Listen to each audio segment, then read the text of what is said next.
दोस्तों नमस्कार। इस बात का अंदाजा तो सबको पहले से ही था कि पीएम मोदी जब फ्रांस की यात्रा पर होंगे तो वहां से रक्षा क्षेत्र को लेकर काफी बड़ी खबरें आएंगी। उसी को लेकर हमारी आज की पोस्ट होने वाली है, जिसे सुनकर आपकी खुशी का ठिकाना नहीं रहेगा, क्योंकि अब फ्रांस भारत को ऐसी टेक्नोलॉजी देने जा रहा है जिसको लेकर हम कई दशकों से परेशान रहते थे। तो अब ज्यादा भूमिका न बनाते हुए शुरू करते हैं हमारी आज की पोस्ट, जिसमें हम इन दोनों देशों के बीच हुई रक्षा डील पर बात करेंगे। दरअसल सबसे पहले बात करें तो दुनिया तब हैरान रह गई जब पीएम मोदी और इमैनुअल मैक्रों के जॉइंट स्टेटमेंट में सामने आया कि भारत और फ्रांस एक साथ मिलकर 110 किलो न्यूटन के एक नए जेट इंजन का निर्माण करेंगे। यह वही डील है जिसको लेकर अमेरिका, इंग्लैंड और फ्रांस तीनों ही देश काफी समय से प्रयास करने में लगे थे। ये तीनों ही देश इस डील को पाने के लिए एड़ी चोटी का जोर लगा रहे थे ताकि ये भारत के साथ मिलकर इस डील को फाइनल कर सके। लेकिन अब ये पूरी तरह से क्लियर हो चुका है कि डीआरडीओ और सेफ्रॉन मिलकर इस इंजन का निर्माण करेंगे, जो कि आने वाले समय में हमारे सभी फाइटर जेट में इस्तेमाल किया जाएगा, खासकर हमारे एमका विमान में। यहाँ मैं आपको एक बात की जानकारी और दे दूं कि कुछ ही समय पहले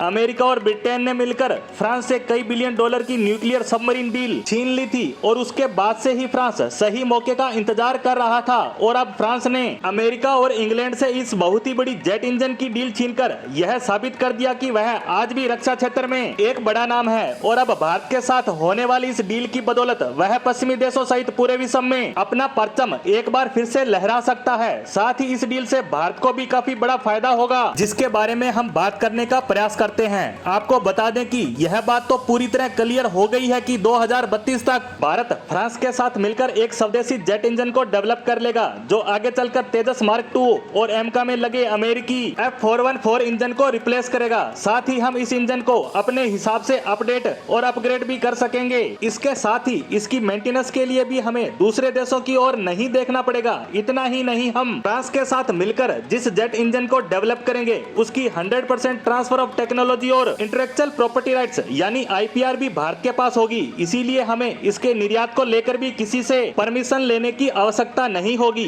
जानकारी के मुताबिक डीआरडीओ और सेफ्रॉन इस साल के अंत तक इस इंजन को लेकर एक रोड मैप तैयार कर लेंगे, जिसके बाद इसके डेवलप करने का कॉन्ट्रैक्ट और प्रोसेस तेजी से शुरू कर दिया जाएगा। यहाँ यह बात भी इंटरेस्टिंग है कि फ्रांस भारत के साथ मिलकर जिस इंजन को डेवलप करने वाला है वह मौजूदा किसी इंजन पर आधारित नहीं होगा, बल्कि एक पूरे का पूरा नया इंजन होगा जिसकी टेक्नोलॉजी को बिल्कुल नए सिरे से विकसित किया जाएगा। वहीं दूसरी डील की बात करें तो सबमरीन और लड़ाकू विमानों को लेकर कई समझौते साइन किए गए हैं। भारत 26 राफेल एम खरीदने की डील फाइनल कर चुका है, जो आईएनएस विक्रांत पर तैनात होंगे, जिससे हिंद महासागर में हमारी ताकत काफी ज्यादा बढ़ जाएगी। इसके अलावा 3 स्कॉर्पियन क्लास पनडुब्बियों के निर्माण के लिए भी एमओयू साइन किया गया, जिसके अंतर्गत प्रोजेक्ट 75 के तहत ही भारत के अंदर स्वदेशी रूप से बनाया जाएगा, जिससे भारतीय नौसेना की ताकत में कई गुना इजाफा होगा। जिसके बाद चीन किसी गलत कदम को उठाने से पहले एक नहीं 100 बार सोचेगा। इसी के साथ पीएम मोदी की फ्रांस यात्रा में हुए महत्वपूर्ण रक्षा समझौतों पर हमारी आज की पोस्ट को यहीं समाप्त करते हैं। धन्यवाद।